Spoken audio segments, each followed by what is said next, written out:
Yo, what's going on, y'all? It's the MMA Analyst back at it again. Here to give my review, my recap of Dream 6. It was a great event. It happened for me between 3 o'clock a.m. on Tuesday and 8:30 a.m. Just to let you know how I got it done. I don't know, a lot of y'all probably, went through the same foolishness out here where I'm at. It was 3 a.m. back out in California. It was 12 a.m. until around 5. It was a crazy event. For me, I went to bed at 10 o'clock that night and set my alarm clock for 3. But I woke up every half an hour between 1 o'clock and 3 just anticipating. Couldn't sleep. Really wanted to see the card. Then I watched the card. Couldn't get to my jiu-jitsu in the morning. That I was, heard about that, but it's all good. And then went to sleep at 9 o'clock and slept till 10 o'clock and then went to work for 11 o'clock. You know what I mean? But I'll do it again. I've done it before, and y'all know why, because MMA is important. You know what I mean? As for the card itself, a really nice card, exciting from pretty much top to bottom. Only 2 what I'll call black eyes. Obviously, we all know the one was the Cro Cop versus Overeem fight, and I'll give my opinion on what the other one is. But let's just get right into it. The first fight of the night was Yoon Dong Sik versus Andrews Nakahara. I had Yoon Dong Sik winning this one by submission. That is not what happened. The night started out with the surprise, with the bang. Ended up with Nakahara really showing, he's not here for jokes. He's not here, this isn't just a game. You know what I mean? He's here to win. He lost his first bout, and then he came right back and he took this one here against Yoon Dong Sik. Really, it was an okay fight. I was, it was 3 a.m. for me. It was kicking off the night, and for me, I felt it a lot. It was a nice fight. What's up next for these two? They'll both be back for Dream. Yoon Dong Sik is, he's fighting Dream all day long. Every time there's an event, they find a way to get him on it. So he'll be back, especially Nakahara after this win. He'll definitely be back. Both of them trying to make names for themselves. We'll see. There's a future, possibly, for Nakahara and Dong Sik. It was a pretty good fight. Right on to the middleweight Grand Prix bout. Gegard Mousasi versus Melvin Manhoef. Damn. My night did not go as planned according to my predictions. I basically believe the same story that Mousasi was telling Manhoef. I thought he was gonna come out there and strike. I mean, I knew it wouldn't have been smart for him to, and obviously so did Mousasi and his coaches, because he came out, threw 1 kick, threw 2 kicks, took it down, took the fight down to the ground, did a real nice ground game on him, and did not take long at all. He set up that triangle choke. Manhoef, he had 2 real decisions to make during this fight. Once that triangle choke was down, it was locked in. When he picked him up, Boss was saying, stand up, just keep it standing, don't slam him. That's option 1. But you're gonna get real tired, and Mousasi, I would imagine, could have stayed up there for 2 minutes. Actually, I'm going to say he had 3 options. So option 1 was just to keep standing and hope that you could hold him up long enough for him to decide to release the choke and to stand back on his feet. Option number 2 was slam Page. What he did was not slam Page Jackson. What he did was, he got tired and kind of just fell to the ground in a half slam, half I'm so damn tired. So option 2 was to just lift him up and slam him down just as fast as you lifted him up. Do it with all the force you could. Hell, he could have, ran across half that ring and just dove and tried anything. Number 2, excuse me, is the hardest possible slam Manhoef had inside. That's not what happened. Number 3, lift him up and kind of get dazed and, pretend that you're dazed, and then bring him over the ropes. He will let go, and you won't get disqualified for it. Don't slam him, just, bring him to the other side of the ropes. And then they can't put you back in the submission. They'll just put you back in the ground. They might even stand it up. But those were your 3 options. Just keep standing, and hopefully his stamina, doesn't outlast yours. 2, slam him as hard as you possibly can. And 3, take the fighter outside the ropes. He didn't do any of those 3. He went with option 4, which was the option that did not help him out. And that was to do a light slam and further secure the triangle choke and tap out real early and have an extremely disappointing showing from Manhoef. Today I was showing some people the Manhoef son video that I was telling y'all to watch. The kid's sick, so let's take the next few years while he's still young and let's start working on Lil Manhoef's jiu-jitsu. Yep, do that. He's only maybe let's say that video is a year old. He's 6 years old. Spend the next 6 years doing jiu-jitsu. Come on now, man. The guy have a black belt by the time he's 20. No, really, if he starts when he's 6, he'll have a black belt by the time he's like 18. He's already sick in stand-up. This dude will be the beast.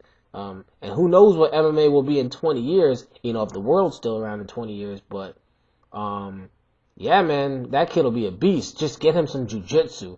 All right, moving on to the next bout, which was Ronaldo de Souza versus Zel Galasic.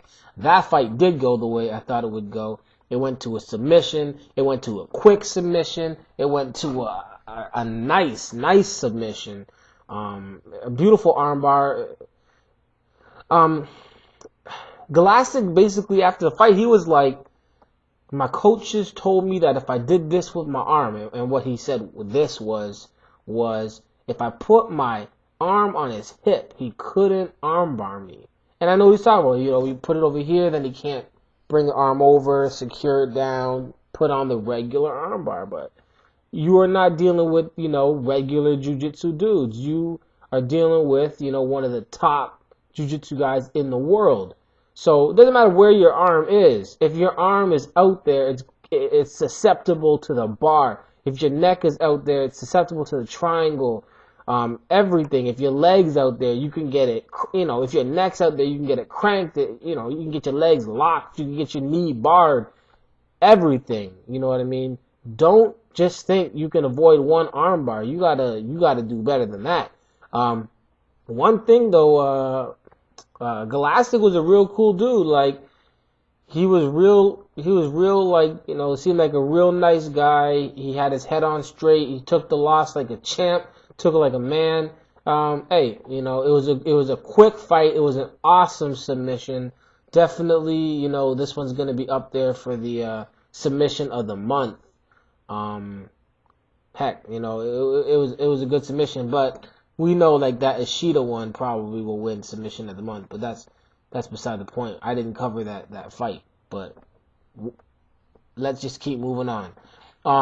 Next fight was Nakamura versus Adriano Martins. I didn't cover this in my previews for some reason. I'm not really sure. What would I have picked? I probably would have picked Nakamura, but that doesn't count. Probabilities don't matter. What ended up happening, a pretty half decent fight. Nakamura though, he won by split decision. Martins kept doing an uppercut that really, like, I don't know if he knows any of the punches, but he would come in and he would just, It was like every time he did it, like, anybody who has any graphic skills or anything like that, like, if this guy was a bigger fighter, like, more popular, it would be hilarious if you, like, actually don't even need that much skills. You just need the tiger uppercut, Street Fighter, sound effect and you put it over this guy's punch, and every time he tiger uppercut, because that's what he kept doing. It was not effective. It didn't hit. Probably tired him out. Really, it was an average fight at best. Nakamura won it. Martins, that was his first fight outside of Brazil. I don't know. It was an okay fight. It was definitely not. It was not the Yamamoto Takaro fight. We'll get to that later. That fight was sick. But we're gonna go up next to what I considered the first black guy, not black guy. The first black guy of this event was Manhoef. The first black eye was Kharitonov having to fight Jimmy Ambriz. That was gross. I was up watching the fight and also in the Sherdog discussions for Dream 6. There were like 135 members and 100 guests at 4 in the morning where I was at. But people were saying stuff like, this isn't even entertaining. I mean, I understand Ambriz, he took this on 72 hours notice. Okay, whatever, whatnot. But that doesn't mean that you don't know how to punch. Like, if you know how to punch and then you take a fight on short notice, you still know how to punch. If you don't know how to punch and you train for 4 months, you might not know how to punch still. Ambriz was just not at all at the level that should be even in a professional fight. And I'm not trying to disrespect anybody. You know what I mean? I'm not trying to disrespect anybody. That's the honest truth. But this fight was ridiculously ridiculous. He came out there. He was real twitchy and like would. And then anytime Kharitonov threw a punch, it was like real bad. It was like he was being controlled by like a puppet master that had like Tourette's. Or like, what's that? What is that? I don't know, like Parkinson's. Yeah, and he just like, you need to calm down, man. But whatever, that Kharitonov went through him. It was easy. It was simple. It was all synonyms for those two words, easy and simple. I mean, really, I was like, wow, do I miss Mighty Mo? Because, that's what I wanted to see. Mighty Mo couldn't make it. They got Ambriz. Kharitonov won. Didn't show anything from Kharitonov. Didn't show anything from Ambriz except for that we may never see him again. That's enough about that fight. That's the first of two black eyes. Damn. Okay, moving on. Takaro versus Yamamoto. I had this picked as Yamamoto winning by decision, by an extremely exciting match. I might not have said extremely, but exciting and extremely exciting, same thing. That's what happened. It was a real good fight. Kid Yamamoto was in the corner, or like in the crowd, like second row, and he was entertaining as hell through this. He wasn't like, oh, it was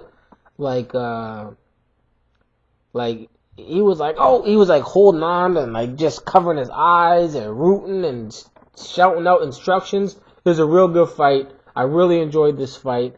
Yamamoto looked good, he had really good boxing, really crisp hands, fast hands. He had some takedowns. He had one takedown, which I don't know what he was thinking with that last takedown. He's winning the fight. Maybe he wanted a little bit of a break, but he went to the takedown, and Takaro caught him in an armbar, and it was just fighting to get it for like, honestly, 45 seconds.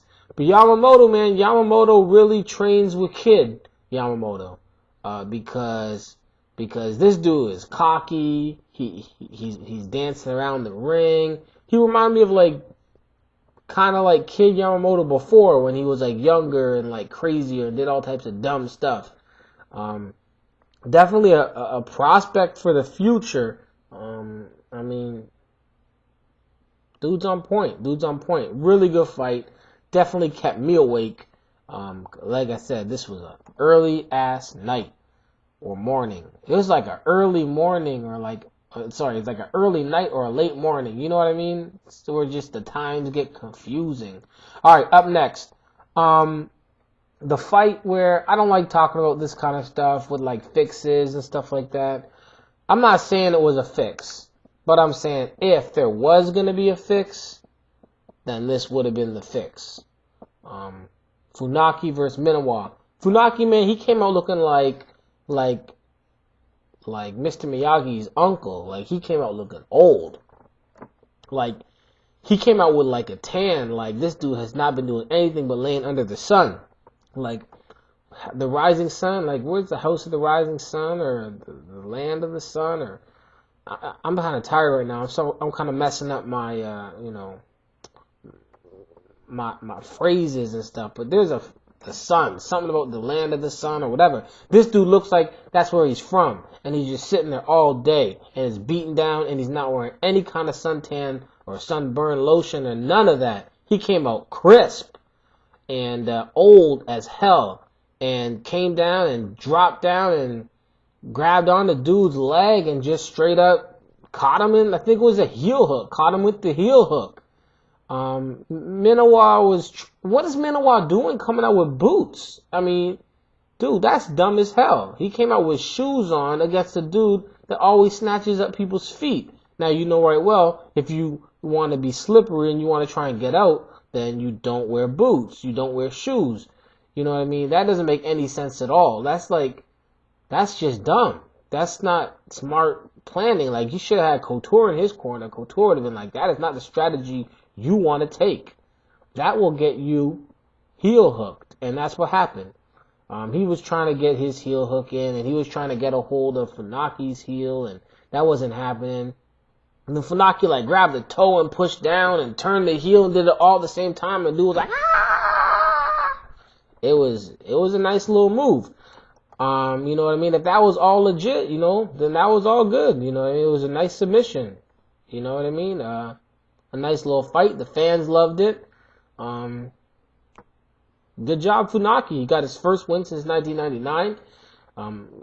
He is back on the winning track. He's not on any kind of a streak, but he's back on the winning track. And I guess he's here to fight. He's not going anywhere. I personally thought if he won the fight, which I had him losing the fight, but if he had won the fight, I had Funaki saying like, and I retire again. You know what I mean? Or something like that. But he was like, I want to keep fighting. I'll be back. I'm like, all right, man. Well, come on back. You know what I mean? Good fight. Up next, we had Hayato Maha Sakurai versus Kiyoshi Hironaka. I don't know if Sakurai was high, or if he was tired, or if he was high and tired, but dude looked like he was not there for honestly the whole fight, right up until like the last few minutes. He looked slow. He looked old. He looked slightly out of shape. I mean, I didn't understand it. Sakurai's like a beast. And he came out and he was fighting Hironaka. And I'm not saying Hironaka's not good. I'm just saying he's not all that. He shouldn't be taking you to the final bell. Like Goulet, not to say anything bad about Goulet, but I'm just saying Goulet busted up Hironaka. Sakurai just didn't look good. And right near the end of the fight, he finally caught him, started, raining down, whatever. But, he won the fight. I picked him winning the fight, but I picked him winning the fight by impressive fashion. And this is kind of like Takanori Gomi's last fight. They both won, but, when people have questions about, where are you in your career, how good are you compared to the best guys out there, these kind of performances, even though wins, don't really say anything positive, except for that, well, he didn't lose. But I definitely want to see Sakurai fighting more. I want to see him fighting, some better competition.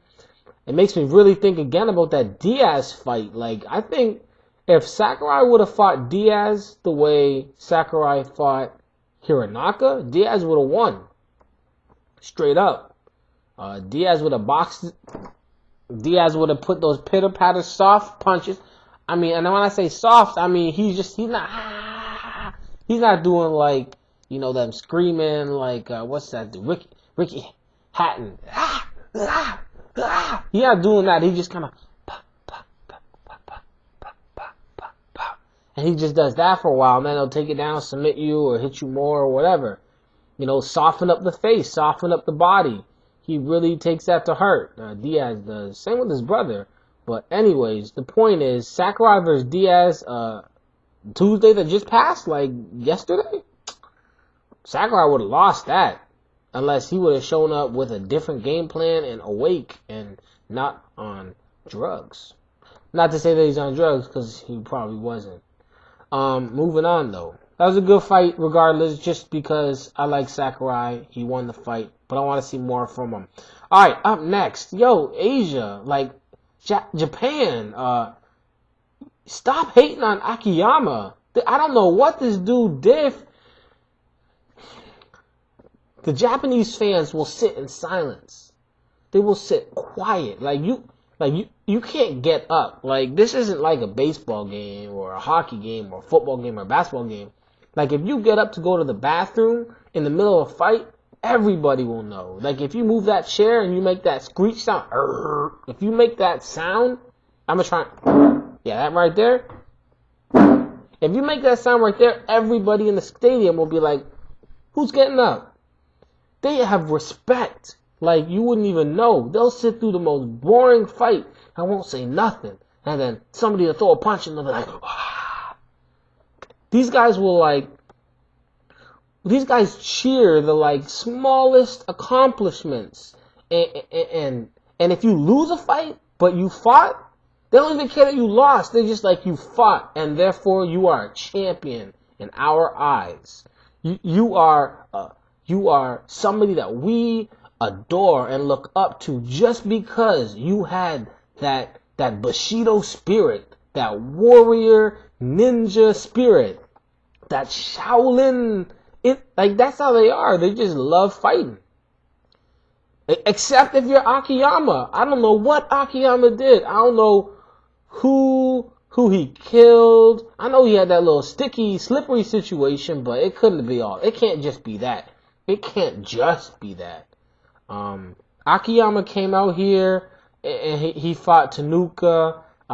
He kind of waited a while to beat him. I mean, it was like he could have beat him at any time, but he really wanted a certain armbar. He said, I'm not winning by anything else but this high mount armbar. He was like, I'm going to get up high, smother him up, cross his arms up, and then armbar him.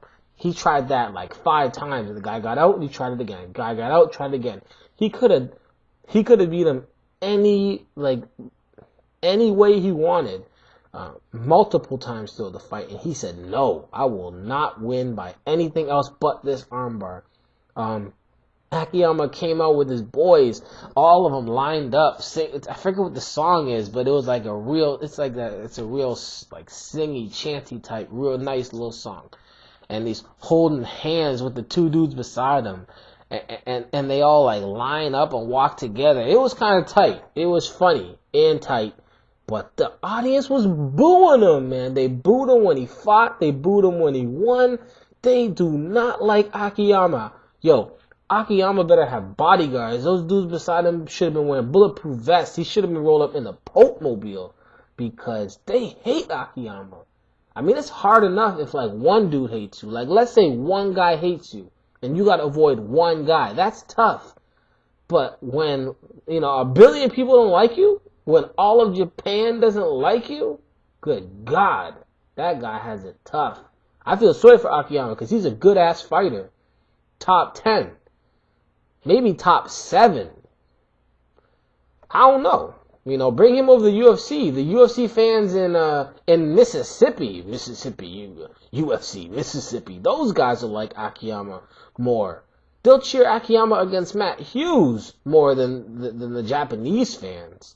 I don't understand.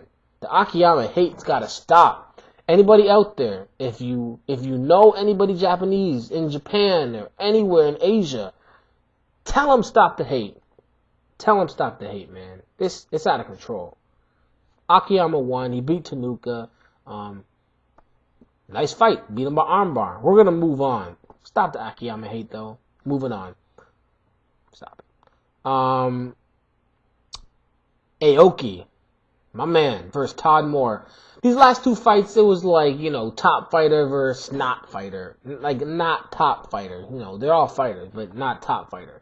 Todd Moore came out. Boss Rutan at this point was tired as hell. He was, and dude was like, Todd Moore said he's gonna bring it. And Boss Rutan was like, bring what? And then he was like, I'm sorry, it's late. And I laughed my ass off, because it was late. And he was saying dumb stuff all night. I'm going to get to that later.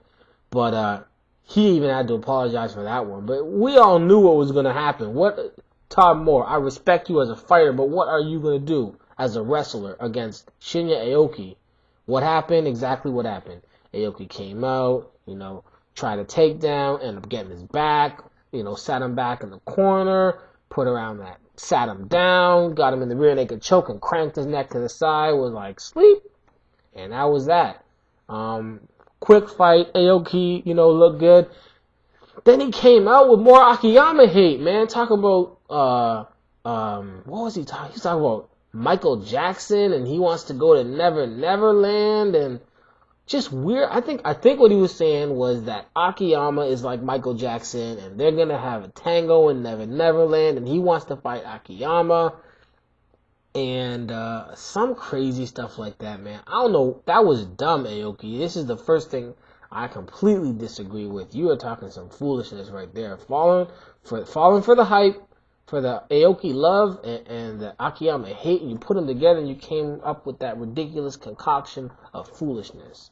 But it was a good fight for what it's worth. It's another submission win for Aoki. Another quick win for Aoki. Let's get Aoki back in there with Hansen. First, what we got to do is we got to have Hansen versus Alvarez for the first defense of the lightweight Dream title. That's the first things first. That's got to happen. Dream 7, do it. Alvarez versus Hansen. Alvarez, the only guy that was undefeated in the lightweight Grand Prix against the winner, the comeback kid, Joaquin Hansen, whatever. Then after that, I want to see, regardless of what happens, I want to see Aoki versus Hansen 3 and make that happen. And I want the Gogoplata back. But anyways, good job, Aoki. Todd Moore, what's gonna happen to him? I'm going to go back, cover a few fighters. We're not gonna see him for a while. Maybe if there's another fight on another card where they need to feed somebody to the wolves, they'll call up Todd Moore. Tanuka, he'll be back. Hironaka, he'll be back. All these guys, they're kind of like free agents. They can go wherever they want. You know what I mean? So we'll see them somewhere fighting somebody that probably outmatches them greatly. Heavyweight fight, the second black eye to this event. I waited too, and I'm telling you, I waited for this fight because I was like, yo, Overeem's talking a lot of stuff, and for the first time that I can remember, Cro Cop was talking a lot of stuff. He said, I will tar and feather myself and run through Amsterdam naked until I am arrested if I am embarrassed by Overeem. I was like, damn, this guy's really taking it serious. What happened? Overeem came out. Cro Cop came out. Cro Cop tried a few punches, tried a few kicks. Overeem caught the kick, lifted up, swept him, took him down, busted his face up a bunch, cut him up. It wasn't like the ground and pound of Fedor. I mean, when it comes down to it, Cro Cop has taken the Fedor ground and pound, the Pitbull style ground and pound. So, it wasn't like it was going to end the fight, but Overeem was killing him. And that's just the way it is. He wasn't closing the fight out. He wasn't, Cro Cop wasn't in danger of losing the fight by TKO or referee stoppage, but he was definitely getting owned for the whole fight, for the entire fight, from beginning to ugly end. What was the end? We all know. Dude hit him in the balls. First time he hit him in the balls, he didn't even stop the fight. They were like, you have to keep fighting. That was not a ball shot, but it was, you know what I mean? And then he got hit again. So the second time, they said, okay, lay down. So, we saw him, reminiscent of the Congo fight with him sitting, in that position, you know what I mean? Holding on to his cup, hurting. And ball shots hurt, so I'm not going to disrespect anybody or even make a joke. I'm not making a joke, but I'm not going to disrespect anybody. Anyways, his balls were hurting. And he got back up, tried it again. The second one, though, or really the third one, it looked like it was like a really low gut shot or a really high groin shot. I don't know if it hit the ball. Now, Boss Rutan was like, one of his balls are on the inside. Basically what he said. This is a lot of ball talk, by the way. Anybody who's just tuning in and happen to slide through, we're not talking about basketball. Or any other ball sports. Really, who knows, except for Cro Cop and his buddies, how serious they were. But Cro Cop was getting beat down. He laid down. They covered him up with the towels like he had been shot, like it was a crime scene. They didn't want anybody to see the decapitated head or something. But they had all the towels out, and the doctor came in and did his thing, and all types of stuff. Boss Rutan made some ridiculous jokes. We're going to talk about that later again. And the fight was stopped, called a no contest. Overeem said he didn't believe that dude was really hurt. Cro Cop said that he will repay Overeem. I hope he doesn't mean he's going to try and hit him in the balls. Don't do that. Obviously not. New Year's Eve this year, it looks like that fight might happen. I hope it does. Cro Cop's got a lot to prove, though. He beat Eddie Sanchez. Man, my throat is jacked up. He beat Eddie Sanchez. Then he lost to Gabriel Gonzaga by decapitation. And then he lost to Congo by broken rib. Damn. Sorry, y'all. If I could get a water, I would. I might. He lost to dude by broken rib and ball shots again, and then he beat Mizuno and Dream after leaving the UFC after 2 losses. Went to Dream, beat a little dude that he should have been fighting, and then he went and fought bad against Overeem. I don't know if Cro Cop's done. I hope he's not. You know what I mean? But he's gonna have to do something. And something real impressive in his next fight. His next fight better be against Overeem or somebody better than Overeem. And he's got to do something impressive. If he doesn't, you may never see him fight again. And he might go out like the way nobody really wanted to see Cro Cop go out. Alright, on to the main event. Well, the second main event. The middleweight Grand Prix championship bout. Mousasi versus Jacare. I had Jacare winning this whole thing. The odds makers had Jacare winning this whole thing. Mousasi's heel did not have Jacare winning this whole thing. Jacare, in his first fight, took the fight to the ground and dominated the guy on the ground and submitted him quick. This fight here, he ended up in top position. He ended up throwing some punches down, and he went to throw like a Superman ground punch, and Mousasi kind of kicked his heel up, and you would think that he was okay, because this is like a heel. And it was like out. And then as soon as it started to come back, Jacare was like, now's my move. I'm going in now. So let's move it over here. And he was like, ah. And as soon as it started to come back, he was like, we're moving in. Oops. And dude fell unconscious. KO, knocked out. Whoa.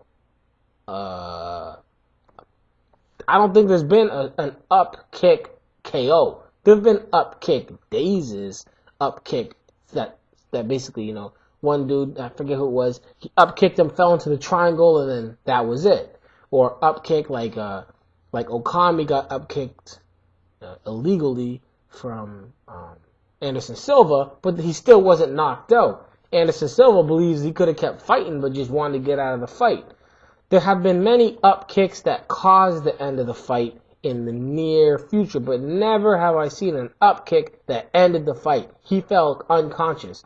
It was a hard kick too. A lot of people talk about Jacare's chin. Dude, you watch the replay, you watch it close, you watch it in slow motion, you watch different pictures. The heel hit the jaw. I mean, most people, if the heel hits your jaw, you get knocked out. And there's a hard horse up kick. Wow. Damn. Musashi is serious. Musashi did an Alvarez move, basically. I mean, everybody kind of knew Alvarez was a pretty good fighter. Everybody knew Musashi was a pretty good fighter. But these two guys really came into this dream tournament and used it to catapult their status, used it to become superstars in Japan. They have upped themselves in the rankings. When everybody does their rankings, if Musashi's not in that top 10 middleweight ranking, people be like, well, what do you got to do to be in the middleweights, the top 10? Definitely handled his business. The whole night overall was a great card. Like I said, only 2 black eyes, and that was in Kharitonov having to fight a fight that nobody really wanted to see him fight, and of course the Overeem Cro Cop, I don't know, ball match or something like that. I don't know. One last thing. Is Bas Rutten not taking these seriously? I know for Pride he would give his color commentary, but he always had good stuff to add. He always had good things to say. It's like whoever he was with, whether it was like Mauro Ranello or the fight professor Steven Quadros or whoever was there, Trig or whoever, when Bas was there, it was like he had something to say and you listened because, he might have some good stuff to say. For all these dreams, the dreams have been getting better and Bas has just been getting worse. For just the dream though, I don't understand what's going on. I don't know if he jumps right off the jet and if he's real high, smoking up on the plane and gets off the plane with no sleep and just jumps behind the mic. I don't know if he has no preparation. He was talking about, he's going for a gogoplata, and it was an omoplata. Bas Rutten is not that dude that doesn't know the difference between a gogoplata and an omoplata. So I don't know what the situation with Bas Rutten is right now. I was not, by the end of this, well, not by the end, by the middle, I was like, man, this guy is not, he's not being who he is. This is not Bas Rutten. It was Bas and other dude were just trying to come up with the worst jokes all night long, dumb jokes, ridiculous comparisons to Lindsay Lohan and dancing and just all types of, basket weaving and stuff. It was just real unprofessional type stuff. I know they're not the main, the main commentators. They're not the main play-by-play guys. They're pretty much the guys for the HD Net, and that's it. But I wish they would take this a little more, a little more serious, because Dream is serious and MMA is important. You know what I mean? It's important, y'all. I'll be back. By the way, my boy with the grill and whatnot. Yeah, the Cobra Lounge, just to clear a few things up, because y'all were hating. I'm like, damn, this guy, Grill Boy, got the Akiyama hate. My boy with the grill, Jake, if he was like that, it'd be all good because he's my boy, but he's not like that anyways. That's just a character he does. We call him Grill Dana. It's a joke. That was actually his house. The Cobra Lounge, we call it, but it was really just his living room. We shut down the lights. I was back away from home. Didn't have my mic. Didn't have anything set up. I'm like, I gotta get this done. We're doing this. And I'm like, put Grill Dana behind me in the background and do dumb stuff. So yeah, that's my boy, man. Yeah, he's not really like that. But if he was, again, it'd be all good because he's my boy. But he's not.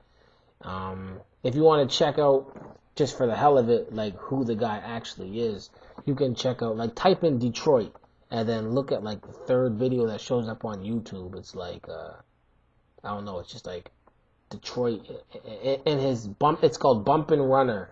That's like his, like, mine is like Dolevi J or whatever. His is Bumpin' Runner. So you check out Bumpin' Runner, and like one of the dudes in the videos, that's him. You know what I mean? He shoots the videos and stuff like that. Anyways, yeah, it's Grill Dana. It's my boy Jake. Just a joke. Back in the domicile, in the home, with my A Butcher. Oh yeah, A Butcher, y'all. With A Butcher. Abdullah the Butcher. That's my uncle. Abdullah the Butcher. That's my dad's brother. You know, wrestling. Y'all know about that. You know, I don't watch wrestling much anymore, but when I was a kid, I thought my uncle was in trouble. Abdullah the Butcher, world champion, WWE. Yeah. Anyway, you look. That's my cousin. That's my uncle. My dad's brother. Anyways, y'all, shout out to Abby. Uncle Abby, what up, man? How you doing?